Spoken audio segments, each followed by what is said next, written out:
Chapter 1. A Father's Resolve. The rain was unrelenting that night, a curtain of cold droplets that blurred the view of the city lights beyond my apartment's narrow window. The sound was almost deafening against the glass, a staccato rhythm that matched the disarray of my thoughts. I stood there, staring out, clutching a tumbler of whiskey that had long since lost its bite. The world beyond seemed so far removed from mine, and yet it pulsed with life, ignorant of the quiet storm brewing within these walls. My daughter Sophie was asleep in the next room. I had checked on her not 10 minutes ago, brushing a strand of her dark, wavy hair, so much like her mother's, away from her cheek. She was my anchor, the one constant in a world that had unraveled at breakneck speed.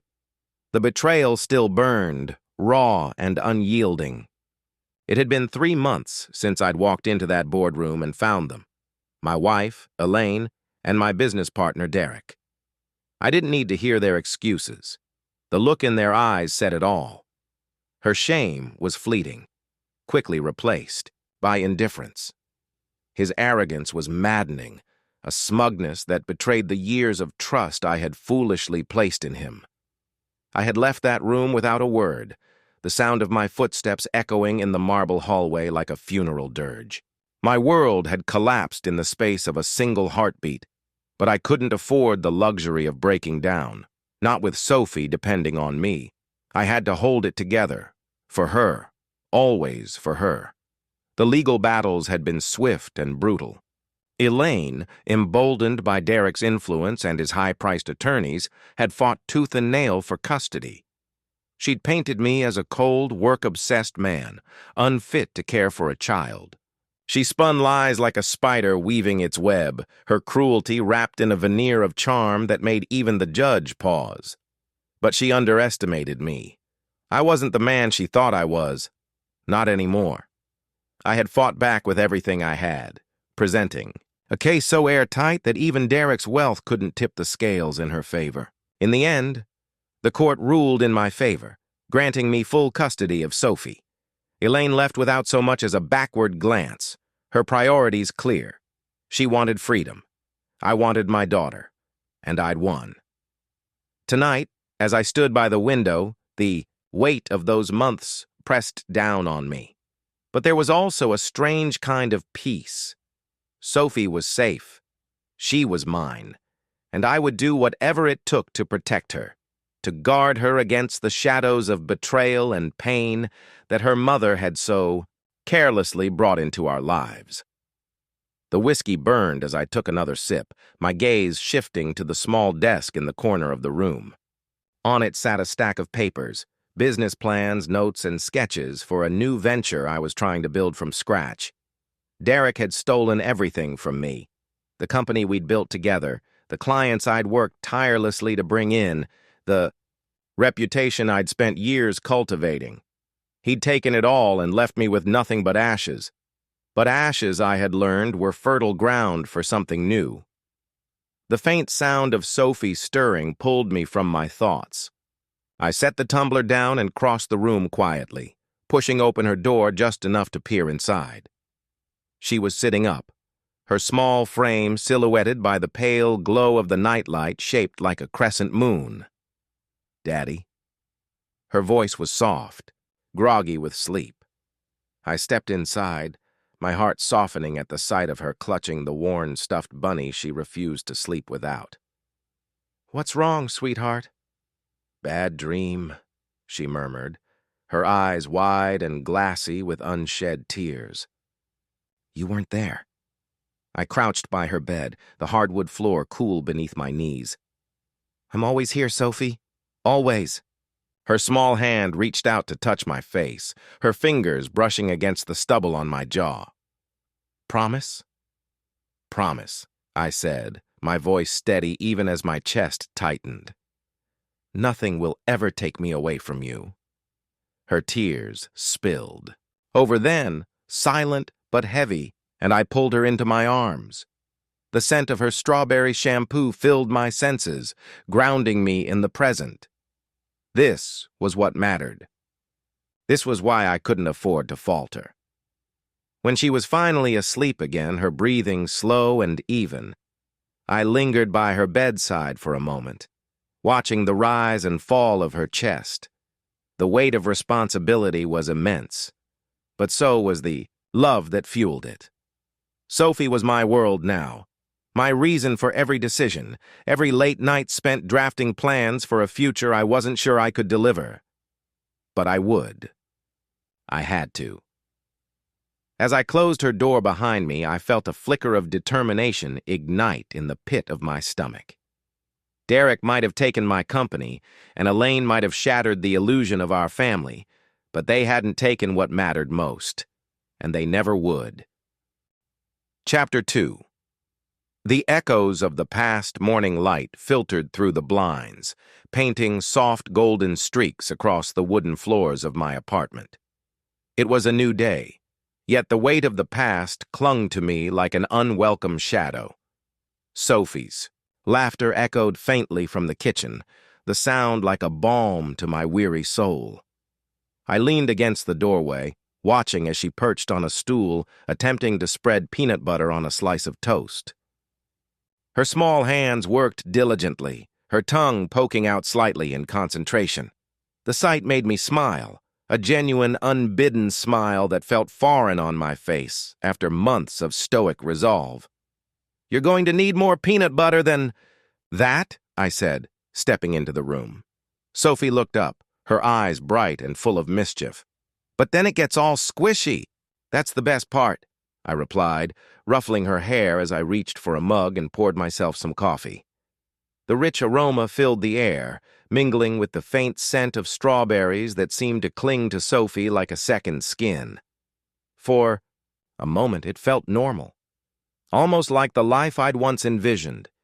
Mornings filled with simple joys, a family bound by love and laughter.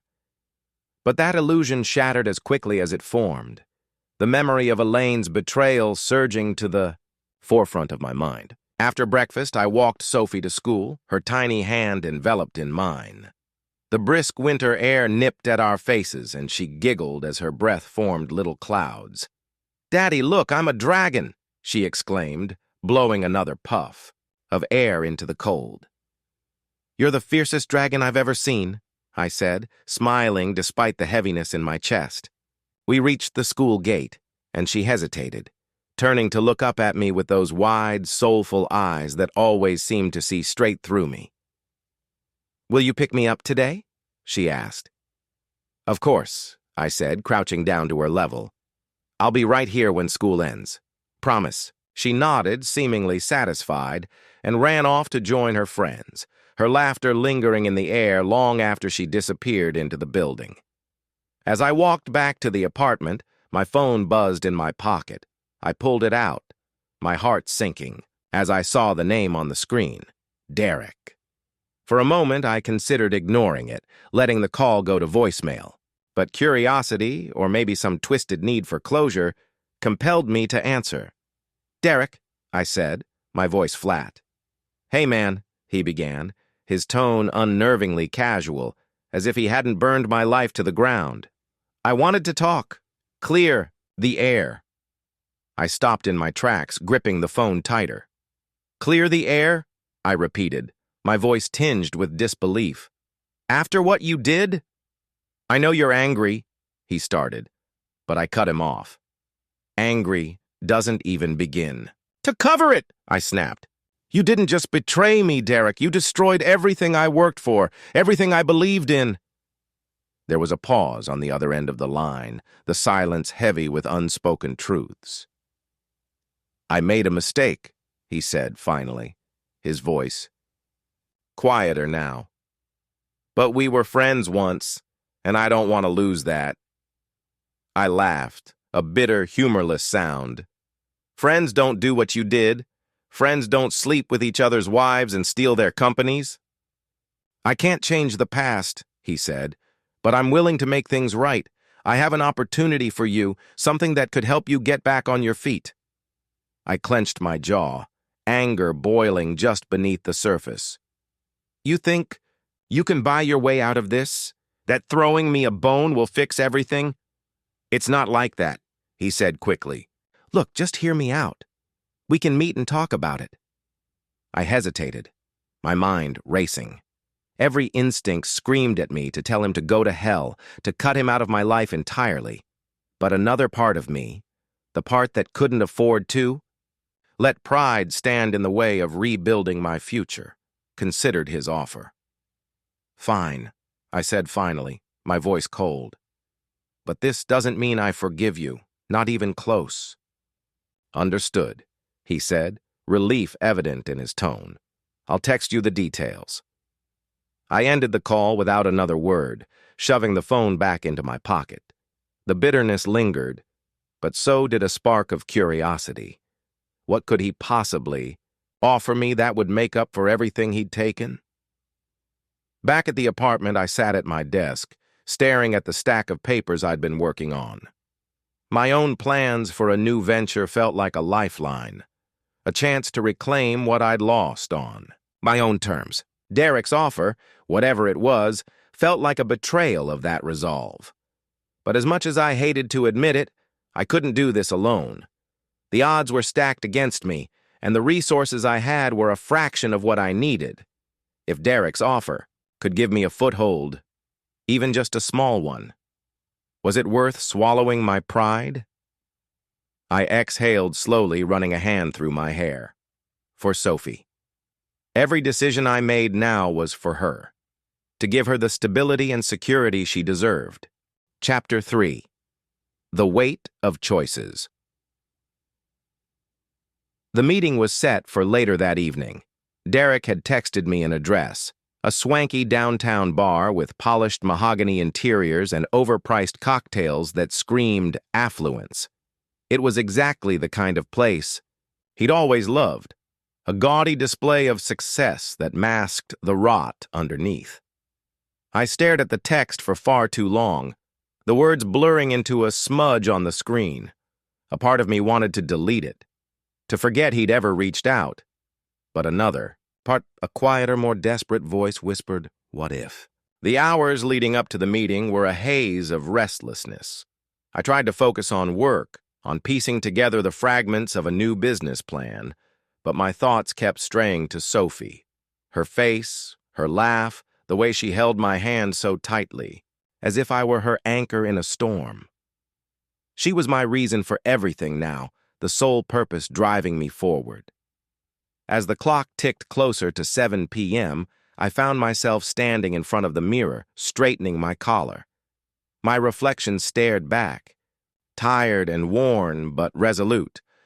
I wasn't going there to forgive Derek or to rekindle whatever twisted version of friendship he thought we still had. I was going for Sophie, for the chance, however slim, to rebuild a life she could be proud of. The bar was as ostentatious as I'd imagined. Dim lighting glinted off crystal chandeliers, and the hum of low conversations mingled with the clink of glasses.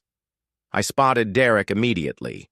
He was seated in a corner booth, his tailored suit impeccable as always.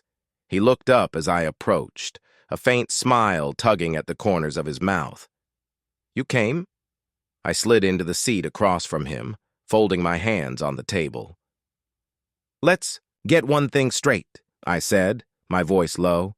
"This isn't a reconciliation. You don't get to play the victim here." He nodded, his expression carefully neutral. "Fair enough." For a moment, neither of us spoke. The silence stretched, heavy with unspoken tension, until he finally broke it. "I'll cut to the chase," he said, leaning forward. "I have a project, a big one. It's already in motion, but I need someone I can trust to manage the logistics, someone with your expertise." I laughed, a sharp, bitter sound that turned a few heads. "Trust? That's rich coming from you." "I get it," he said quickly, holding up a hand. "You have every right to hate me, but this isn't about us. It's about opportunity. You're good at what you do, and this could be a way for you to get back on your feet." I studied him, searching for any hint of sincerity beneath the polished exterior. He looked the same as he always had, confident, composed, and maddeningly unreadable. "What's the catch?" I asked finally. "No, catch," he said. "Just business. A clean slate if you're willing to take it." A clean slate. The words hung in the air, tempting and infuriating all at once. "I'll think about it," I said, standing. "That's all I'm asking," he replied, his tone measured. I turned to leave, but his voice stopped me. "For what it's worth," he said, "I'm sorry for everything." I didn't respond. The apology, however genuine it might have been, felt hollow. Words couldn't undo the damage he'd done. The cold night air hit me as I stepped outside, clearing the haze of emotions that had clouded my thoughts. I pulled my coat tighter, my breath visible in the crisp winter air. What am I doing? The question echoed in my mind, unrelenting. Every instinct told me to walk away, to slam the door on Derek and everything he represented. But then I thought of Sophie, of the life I wanted to give her, and the choices I'd have to make to get there. Sometimes you have to swallow your pride to protect what matters most. I exhaled deeply, the weight of the decision settling over me. This wasn't about Derek or even about me. It was about Sophie, her future, her happiness. And if taking Derek's offer was the first step toward giving her the life she deserved, then maybe, just maybe, it was a step worth taking. Chapter 4. The roots of doubt. I didn't sleep that night. Every time I closed my eyes, Derek's face lingered in the dark corners of my mind, his polished words echoing like a taunt. A clean slate, he'd said, but there was no such thing. Not in business, and certainly not with someone like him. I sat by the window, nursing a lukewarm cup of coffee as the city stirred awake. Lights flickered on in distant apartments, and the faint hum of traffic began to fill the streets. Somewhere in the other room, Sophie was still asleep, her soft breaths a gentle reminder of what was truly at stake. The weight of the decision pressed heavily on my chest. If I took Derek's offer, I risked entangling myself in a web I might never escape. But if I didn't, how long can I keep scraping by like this? How long until Sophie starts noticing the cracks I'm trying so desperately to hide? By the time Sophie woke up, the morning sun was spilling through the blinds, casting golden streaks across the floor. She padded into the kitchen, her hair a tangled mess and her favorite stuffed rabbit tucked under her arm. "Morning, Daddy," she mumbled, rubbing her eyes. "Morning, sweetheart," I said, forcing a smile. "Want pancakes?" Her face lit up, and for a moment, the storm in my head quieted. As the day wore on, I tried to push Derek from my mind. Sophie and I spent the afternoon at the park, her laughter filling the crisp winter air as she ran from swing to slide. I watched her with a mix of pride and guilt, knowing that every ounce of joy I gave her now was built on borrowed time. She deserves more than this. The thought struck me like a blow, sharp and unyielding. Later, as we walked home, her small hand tucked in mine, she looked up at me with those wide, curious eyes. "Daddy, why are you so quiet?" I hesitated, searching for the right words. "Just thinking, kiddo." "About what?" "About making sure you're happy," I said, my voice soft. She frowned as if trying to solve a puzzle. "I'm already happy." Her innocence was a dagger to my heart. She didn't see the struggle, the sacrifices. She just saw me. That night, after I'd tucked her into bed and read her favorite story for the 100th time, I sat alone in the silence of our tiny apartment. Derek's offer loomed like a shadow over everything. This isn't about pride anymore, I told myself. It's about survival. But even as I tried to convince myself, doubt gnawed at the edges of my resolve. Derek wasn't just any business partner. He was the man who had betrayed me, who had looked me in the eye and stolen everything I'd worked for. Could I really trust him again?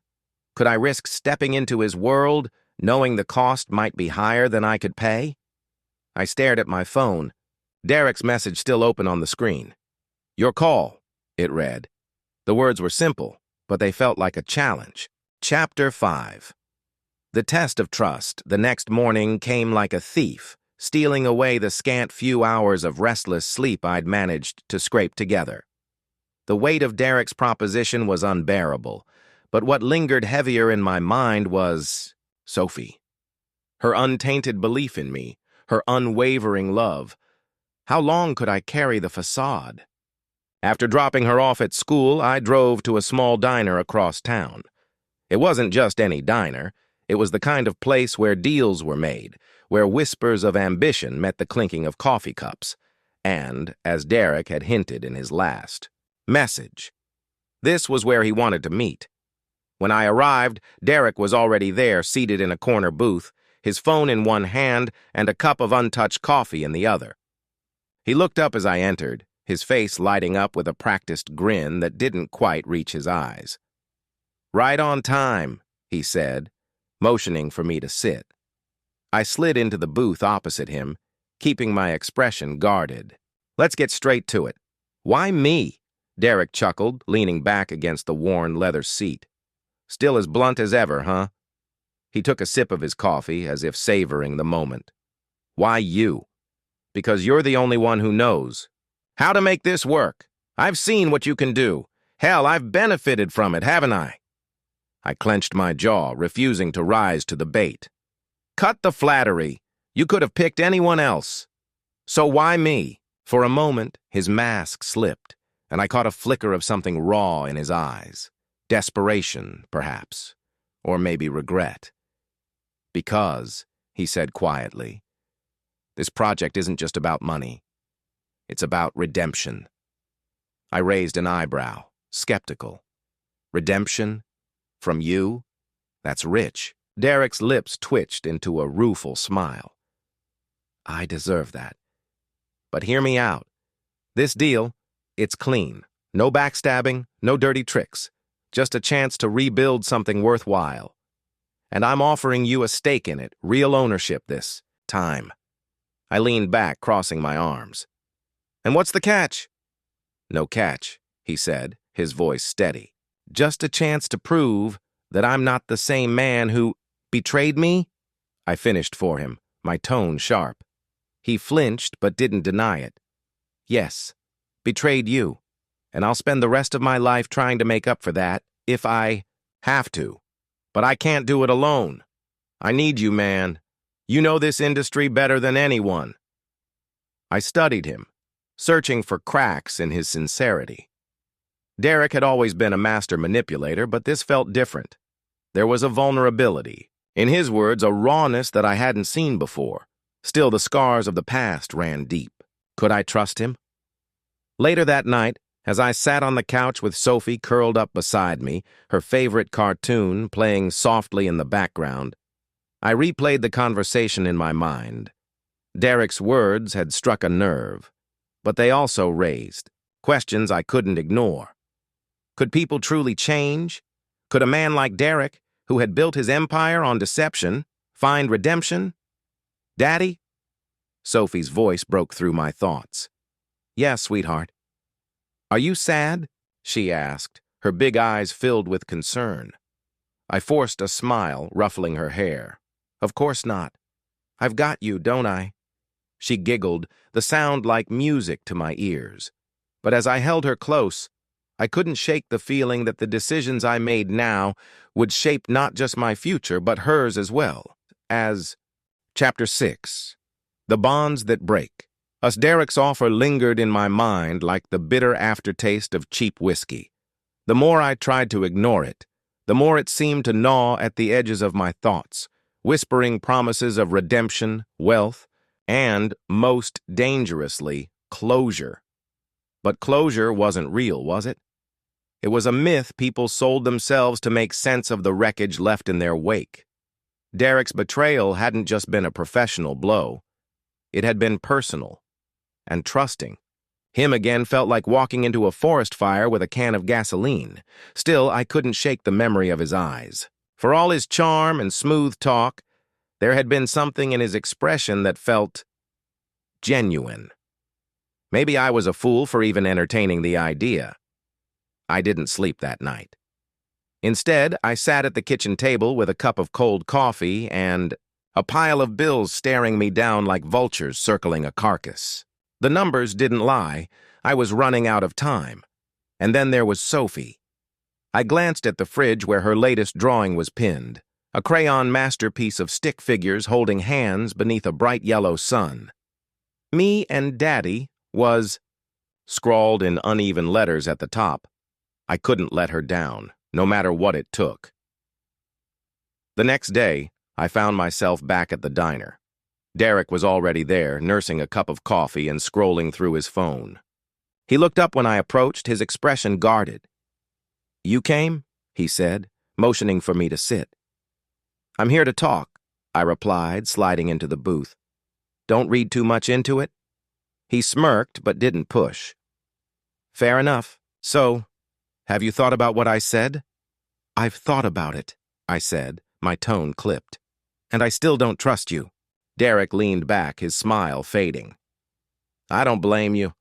Hell, I wouldn't trust me either if I were in your shoes. But I'm not the same man I was back then." I scoffed. "You really expect me to believe that?" "No," he admitted, surprising me with his honesty. "But I'm not here to make you believe in me. I'm here to give you a choice. Work with me, and I'll make sure you and Sophie never have to worry about money again. Walk away and, well, I hope things work out for you, I really do."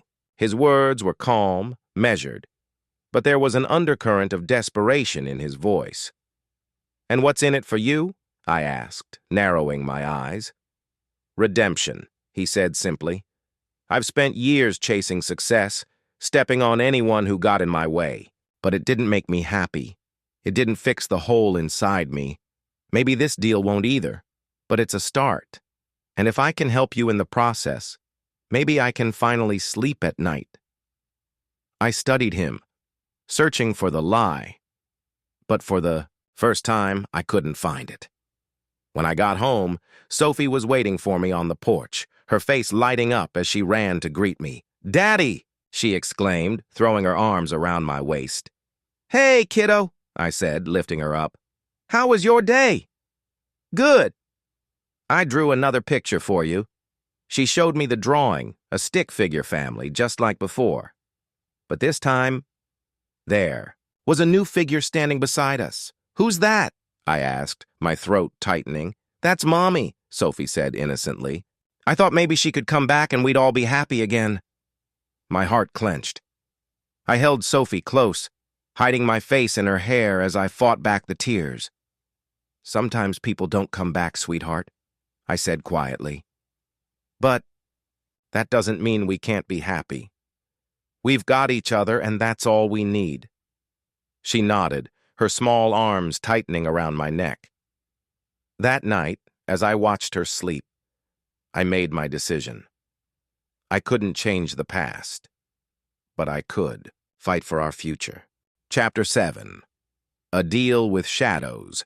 The decision weighed on me like a stone in my chest, its weight shifting with every fleeting thought of Sophie's future or Derek's haunting words. I couldn't sleep, couldn't think straight, and couldn't shake the specter of desperation gnawing at me. When morning came, the first rays of sunlight found me still sitting at the kitchen table, staring at my phone. Derek's number was there in my call log, mocking me. A reminder of how close I'd come to picking up the pieces of the past I swore I'd leave behind. But then I looked at Sophie, still curled up on the couch with her favorite blanket. She looked so small, so vulnerable. Her little face was serene, her lips parted in quiet breaths. What kind of father am I if I let my pride destroy her future? The question was my undoing. I met Derek at a small office downtown, a far cry from the lavish high-rises he used to frequent. The space smelled of cheap coffee and desperation, the kind of place where deals were made not out of ambition, but necessity. "Didn't think you'd come," he said, standing from behind a battered desk. "I'm not here for you," I said, my tone sharper than I intended. "I'm here for her." Derek nodded, his expression unreadable. "Fair enough. Shall we get started?" He gestured to a stack of papers on the desk. Contracts, spreadsheets, and a few blueprints were spread out in meticulous order. "This is the project," he said, tapping a glossy folder. "It's risky, but the potential payoff is huge. We're talking life-changing money." I scanned the documents, my eyes catching on words like liabilities, initial investment, and profit margins. It was all painfully familiar, the language of deals I'd once brokered with the same confidence Derek now exuded. "What's the catch?" I asked, setting the folder down. "There's always a catch," Derek admitted. "This one's different. The investors are cautious and they're not going to back us unless we prove we can deliver. That means long hours, tough decisions, and a hell of a lot of trust between us." The word trust hung in the air like a blade. "Why me?" I asked. "After everything you did, why come to me now?" Derek hesitated, his hands gripping the edge of the desk. For a moment, he looked almost vulnerable. "Because I owe you," he said quietly. "I know I screwed up, and I know I can't undo the damage. But this is my way of making it right, of making sure you and Sophie are taken care of." I wanted to believe him. God, I wanted to believe that this wasn't just another con, another way for him to come out on top. But the scars he left were still fresh, and the thought of opening that wound again terrified me. Still, I couldn't deny the truth. I needed this. Sophie needed this. "I'll do it," I said, the words tasting like ash. "But if you screw me over again, Derek, I swear—" "I won't," he cut in, his voice firm. "Not this time." The days that followed were a whirlwind, of late nights, frantic phone calls, and meetings that tested my patience and sanity. Derek and I fell into an uneasy rhythm, our partnership held together by a fragile thread of necessity. There were moments when I caught glimpses of the man I used to call my friend, the way he laughed when a deal went through, the quiet determination in his eyes when things got tough. But every time I started to let my guard down, I remembered Sophie's drawing in the empty space where her mother should have been. I couldn't afford to trust him completely. One evening, as I walked through the door, Sophie came running up to me, her face alight with excitement. "Daddy, guess what?" she said, tugging at my hand. "What is it, sweetheart?" I asked, kneeling down to her level. "I got a star at school today. Miss Harper said I did the best drawing in class." She held up a sheet of paper, her grin wide and proud. It was another family portrait, but this time there were only two figures, just me and her, standing beneath a bright yellow sun. "See?" she said, pointing to the picture. "I told Miss Harper that you're my hero."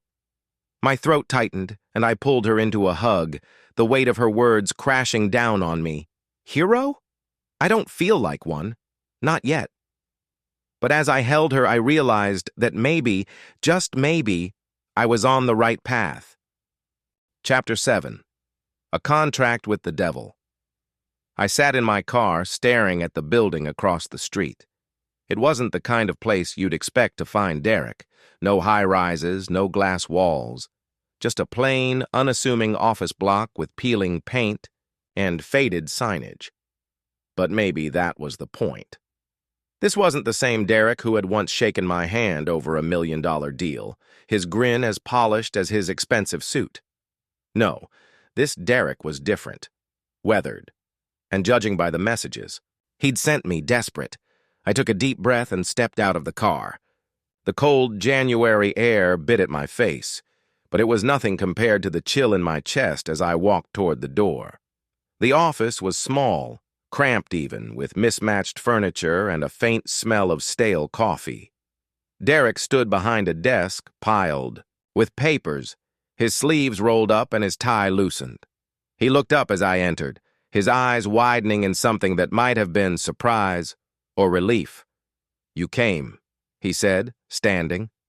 "I didn't come for you," I replied, shutting the door behind me. "I came because I don't have a choice."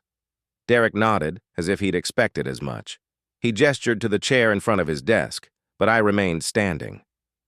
"Let's get one thing straight," I said, my voice low and firm. I'm here for Sophie. Not you. Not this.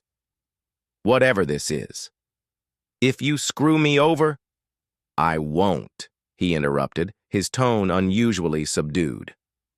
I know I've lost your trust, and I don't expect to earn it back. But this isn't about the past. It's about the future. Yours, Sophie's, and mine. I wanted to believe him. For a moment, I even considered it. But trust wasn't something I could give freely. Not to him. Derek laid out the plan, his voice steady but lacking its usual bravado.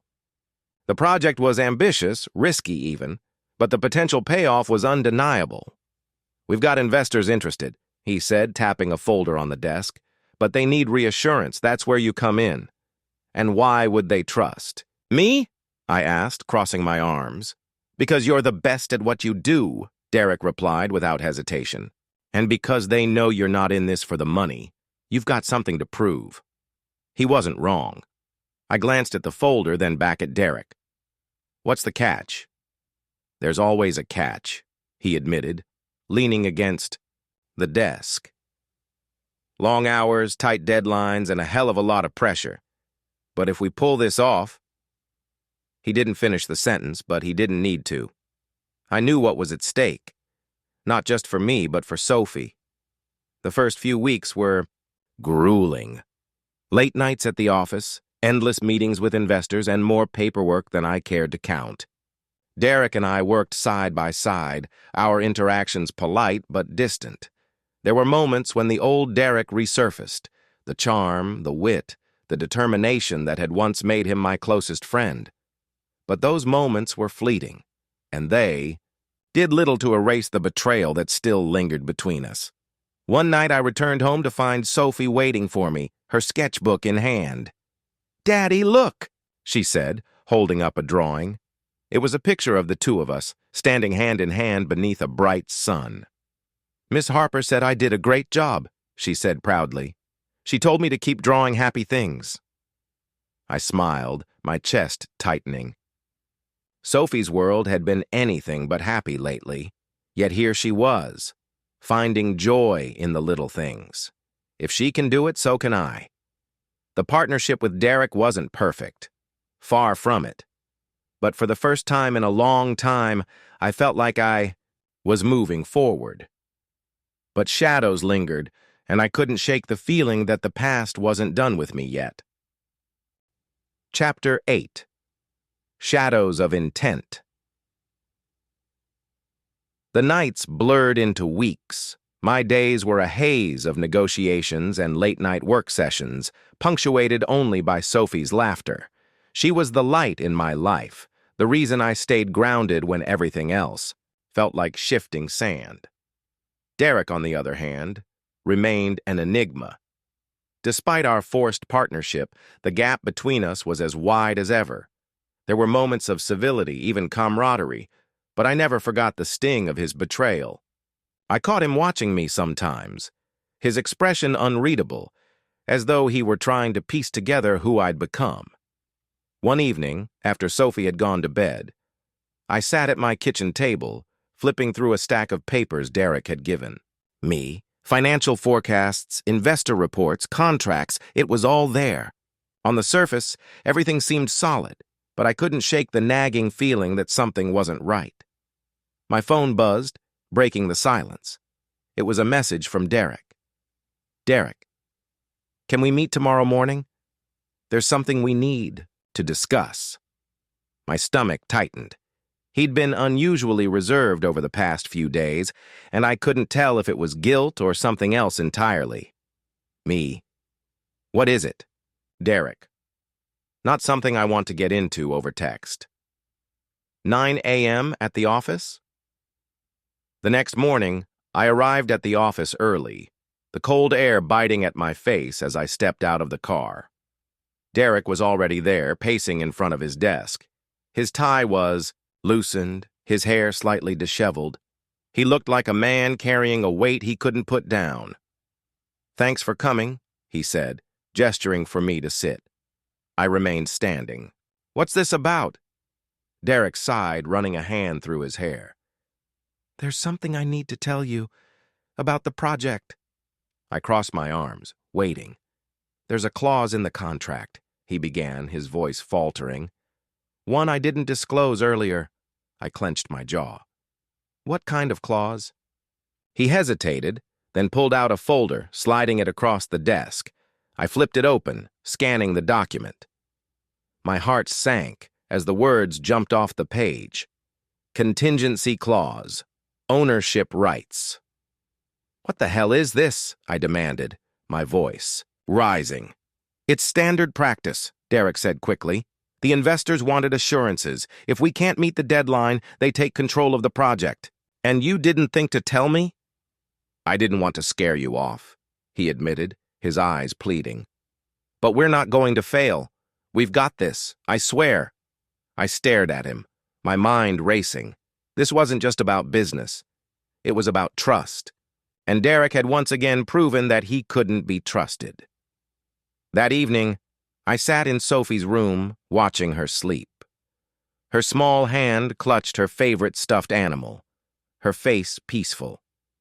I thought about the life I was trying to build for her, the stability she deserved. And I thought about Derek, the risks he was willing to take without considering the consequences. How much more am I willing to gamble? The next day I confronted Derek. We need to renegotiate, I said, dropping the contract onto his desk. Ryan, be reasonable, he began, but I cut him off. This isn't about being reasonable. This is about protecting what matters most. If you want me to stay on this project, we're doing it on my terms. Derek's expression hardened, but there was something else in his eyes, something I couldn't quite place. Fine, he said after a long pause. Let's talk terms. The days that followed were tense but productive. Derek and I hammered out a new agreement, one that gave me more control and ensured Sophie's future wasn't tied to his mistakes. But even as we moved forward, I couldn't shake the feeling that Derek was hiding something. And then, one night, I found the proof, a file buried deep in the project's shared drive, marked with a single word, confidential. My heart pounded as I opened it, the contents revealing a truth that threatened to unravel everything. Chapter 8. The Revelation. The glow of the laptop screen illuminated my face as I stared at the document I had just uncovered.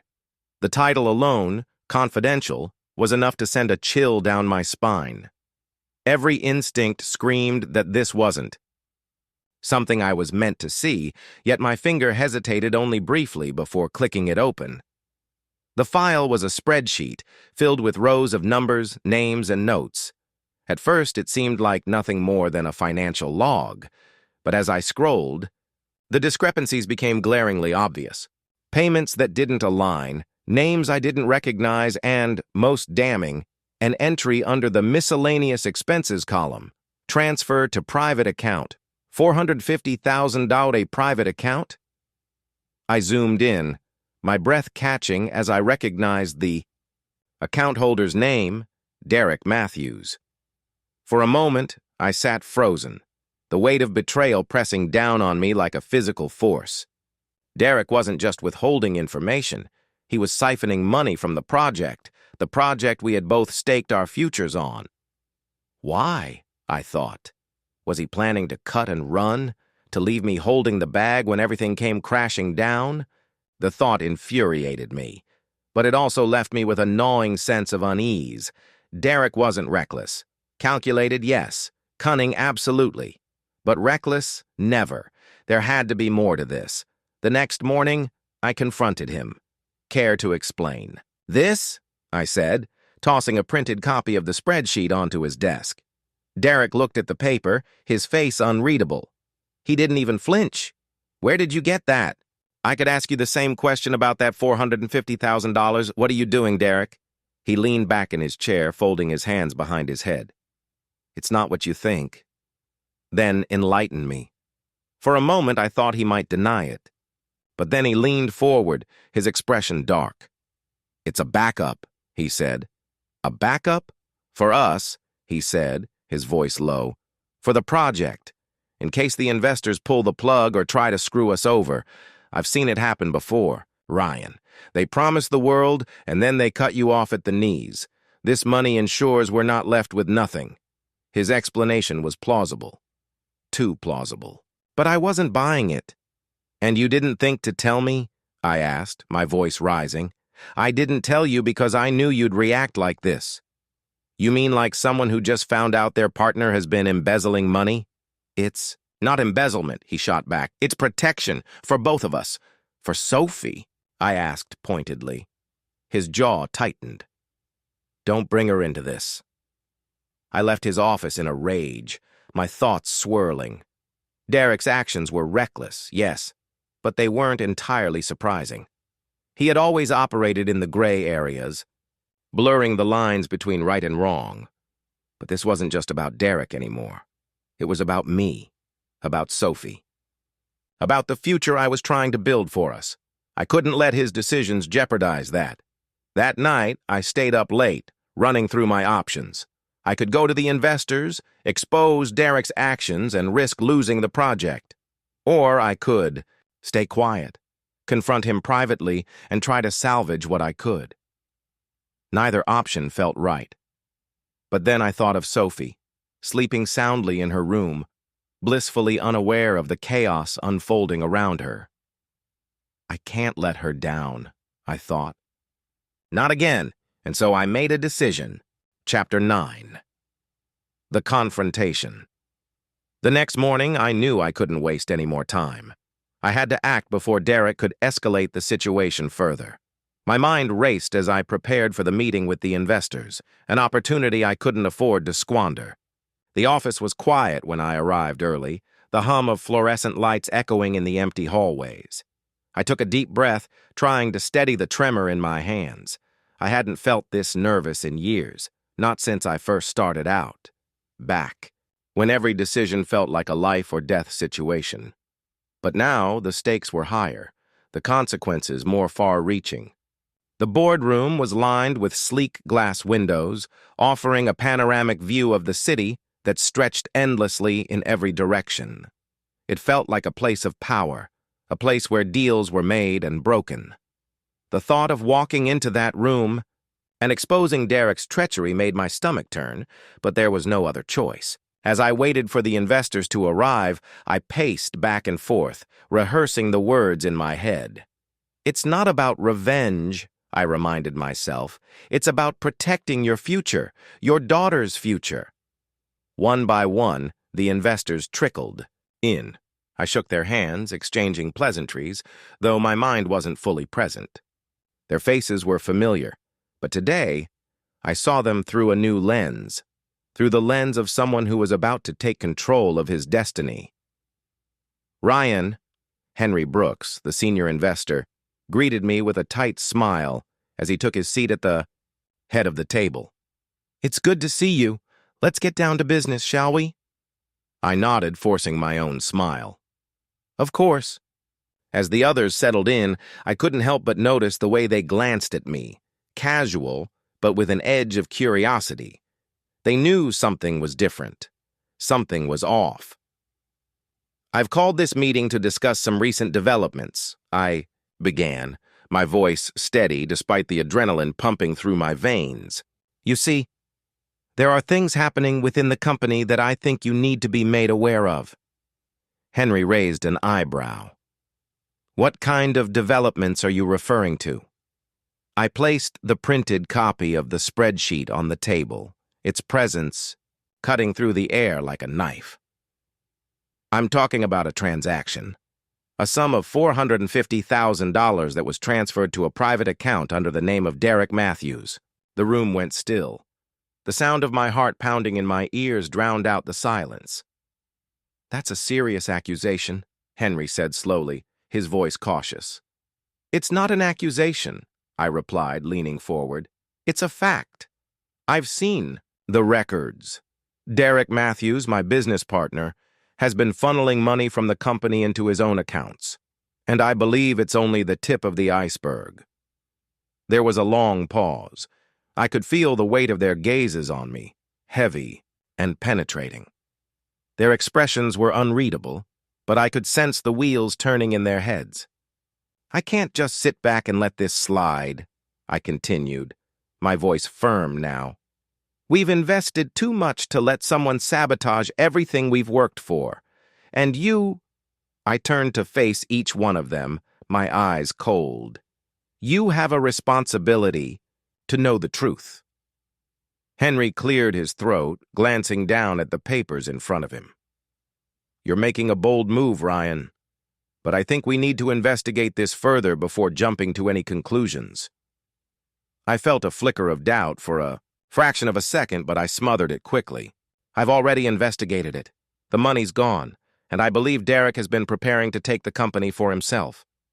The words hung in the air, thick with tension.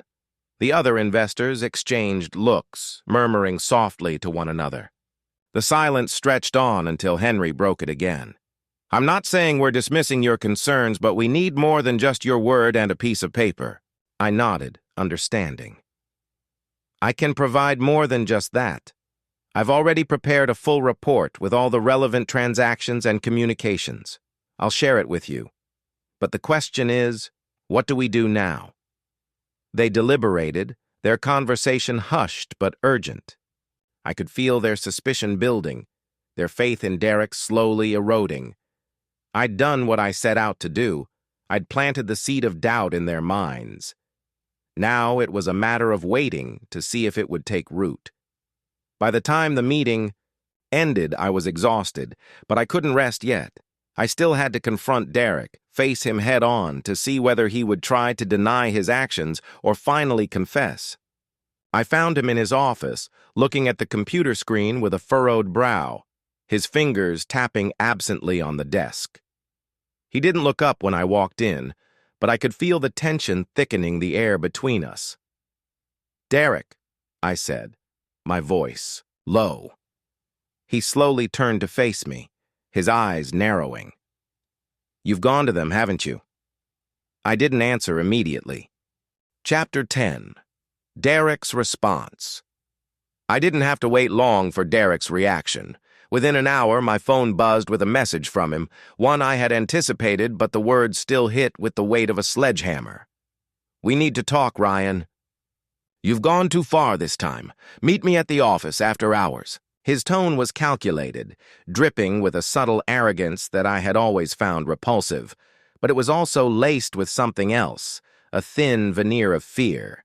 It was almost as if he couldn't bring himself to face the fact that the truth was coming out. He knew, deep down, that this time I wasn't going to let him squirm out of it. I wasn't about to let it slide either. The office after hours was quieter than usual, as if the shadows themselves were waiting for the confrontation I'd walked into. The fluorescent lights flickered overhead, casting an eerie glow across the long hallway as I made my way toward Derek's office. His door was ajar, the faint sound of the low hum of his computer filling the space, just like the first time I ever walked in there with that eager, wide-eyed ambition, ready to join forces with him. I knocked lightly, but before he could respond, I pushed the door open. Derek was sitting behind his desk, his posture stiff, his jaw clenched as he watched me. His eyes darted up to meet mine, and I could feel the weight of his gaze. It was the same look I had seen countless times, always the predator, calculating, never fully revealing his thoughts. I stood there for a moment, my presence alone enough to disrupt the thin veil of calm he had attempted to construct. I didn't. "Sit. I didn't offer pleasantries. I wasn't here for any of that." "Let's cut to the chase, Derek," I said, my voice steady, but inside my heart hammered, the weight of the moment pressing on my chest. "The investors know. They know what you've been doing. They know about the money, the transfers, the accounts, and they're not as blind as you think." He leaned back in his chair, slowly, deliberately, as if buying time. I could see his mind working behind his eyes. The anger started to seep through, a slight flush creeping into his cheeks. But it wasn't just anger, it was panic. "You think you can just turn them against me, Ryan?" Derek's voice was tight with contempt, his lips curling into something between a sneer and a grimace. "You're making a huge mistake. You have no idea what you've just walked into. You're just another piece in the game I've been playing, and you've been too blind to see it." For a split second, his words almost made me hesitate. The game I've been playing? What the hell did he mean by that?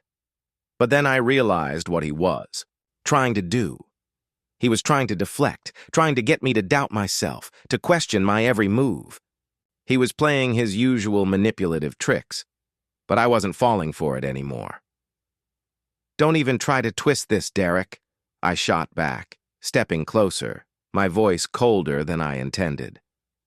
"I've seen the evidence. I've seen the transactions, the emails, the withdrawals. You've been siphoning money out of the company for months, and now you want to pretend you're the victim? This is over." A bitter laugh escaped his lips, a sound that felt more like a hiss than anything human.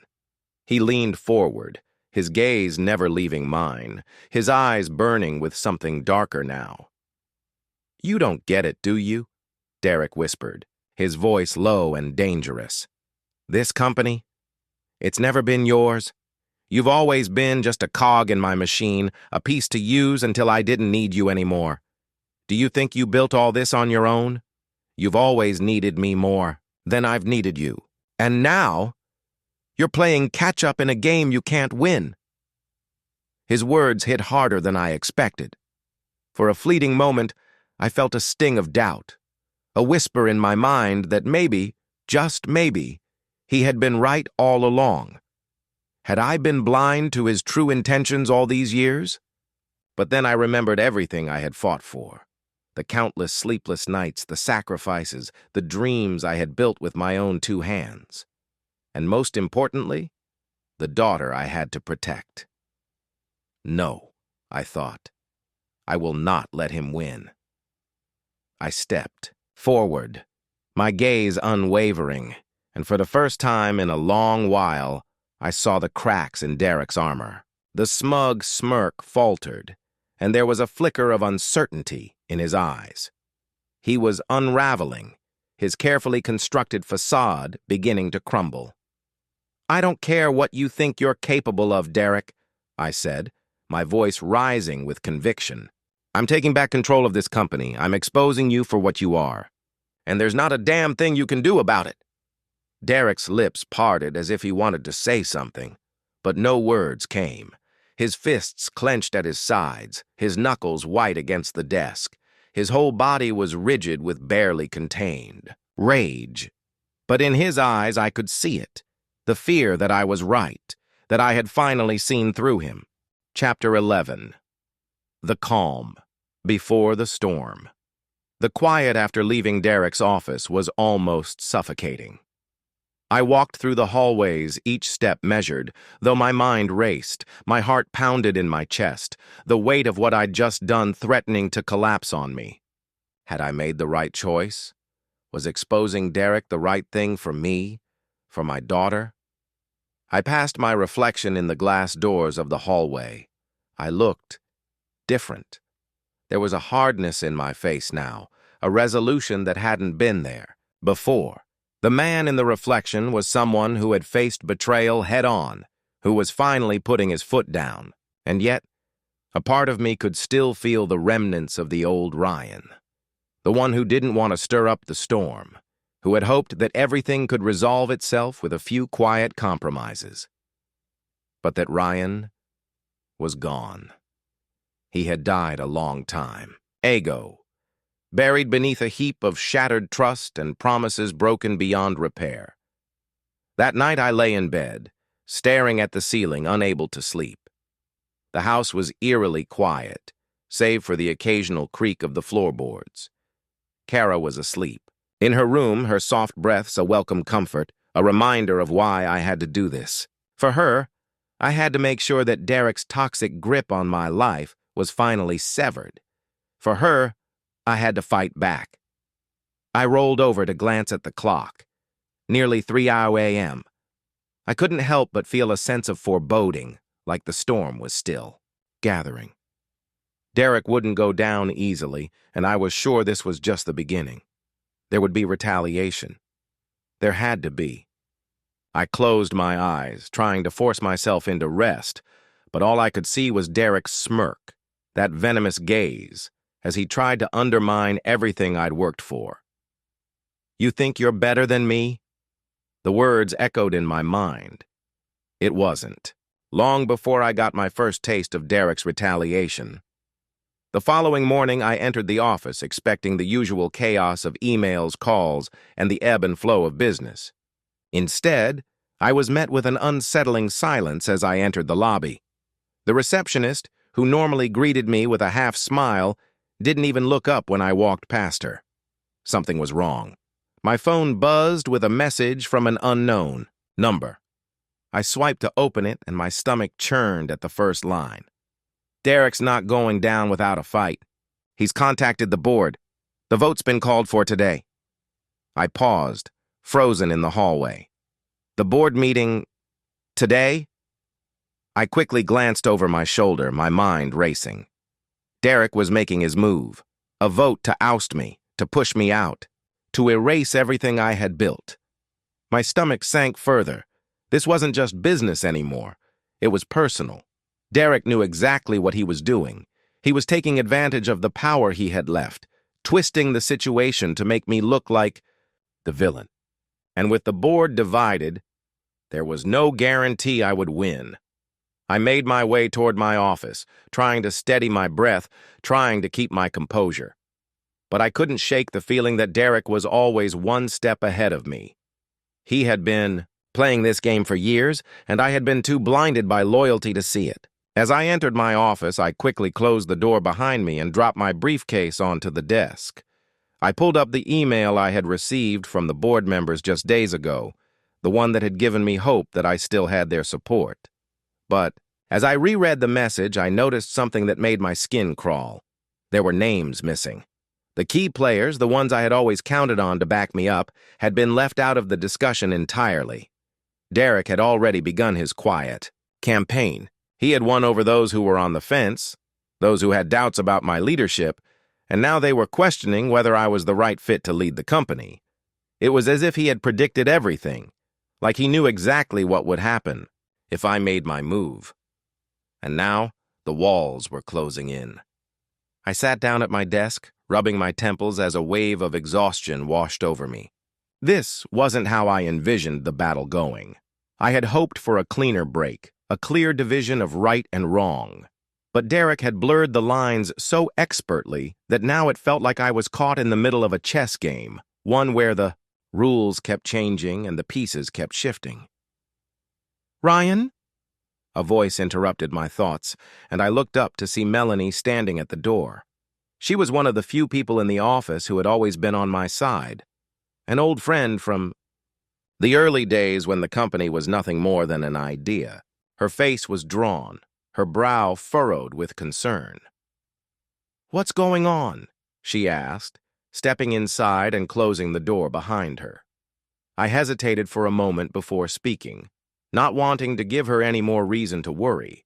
But I could tell that she already knew something was wrong. She had the uncanny ability to sense when the air was thick with tension. Chapter 12. The Personal Fallout. The weight of the upcoming vote pressed heavily on my chest, but it was the personal fallout that truly gnawed at me. In the quiet hours of the night, after the noise of the day had faded, I couldn't escape the turmoil in my mind. My thoughts lingered on Kara, my daughter, who remained blissfully unaware of the mess that was unfolding in our lives. How would I explain all of this to her if things fell apart? The thought of telling her shattered my heart in a way I wasn't prepared for. She had always been my light in the darkness, my reason to keep going when everything else seemed to be crumbling. But how could I shield her from the chaos that had erupted around us? How could I protect her from the fallout of my own mistakes?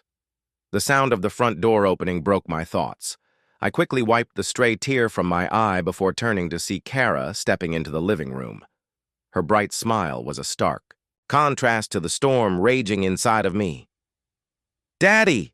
she chirped, her arms outstretched for a hug. I couldn't help but smile back, though it felt forced, like a mask I wore to hide the cracks that threatened to show. I bent down, scooping her into my arms and holding her tightly, inhaling the familiar scent of her hair, the soft warmth of her little body pressed against mine. She had no idea what was coming. She didn't know that the very foundation of her world was beginning to crumble beneath her feet. "I got a gold star today at school." Kara's voice broke through my reverie. "Ms. Jenkins said I'm the best at drawing."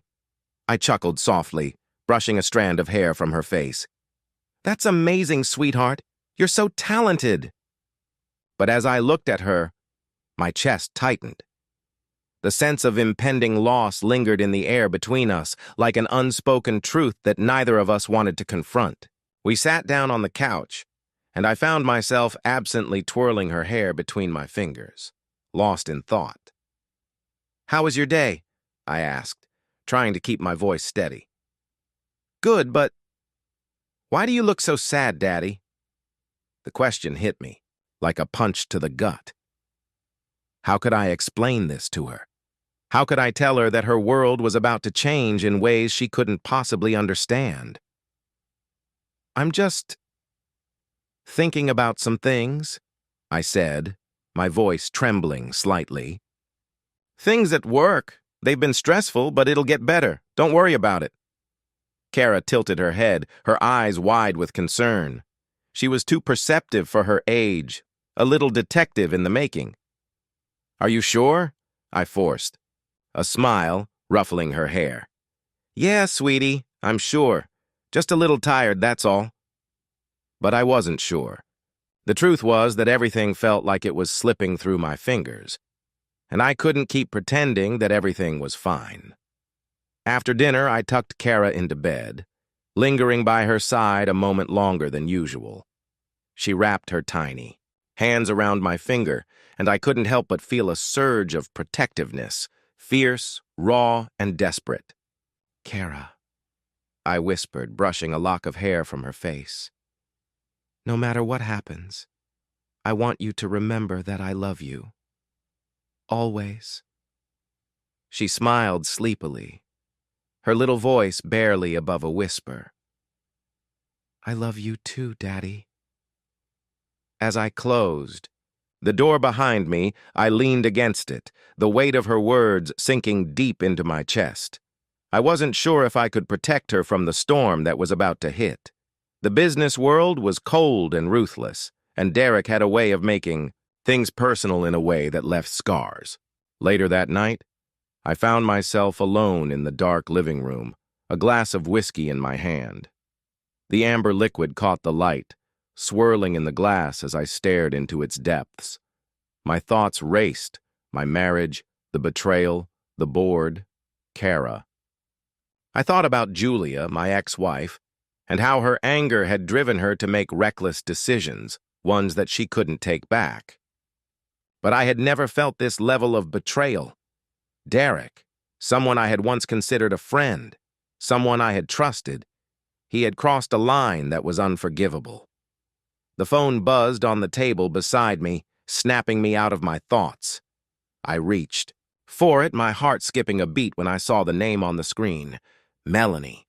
I answered quickly, my voice low. "Melanie." "Ryan, listen to me," she said, her voice urgent. "I've got news. Derek's pushing hard for that vote tomorrow. But there's more. He's been digging into your past. He's going to use everything he can against you." My stomach turned. "What do you mean? What's he digging into?" "He's got personal details, things that might paint you in a bad light with the board. He's not just trying to take you down at work. He's trying to destroy your reputation, and if he does that, he knows you'll have nothing left." I stood up, gripping the phone tightly. "What kind of things? What's he going to say?" "I don't know specifics, but we need to get ahead of this."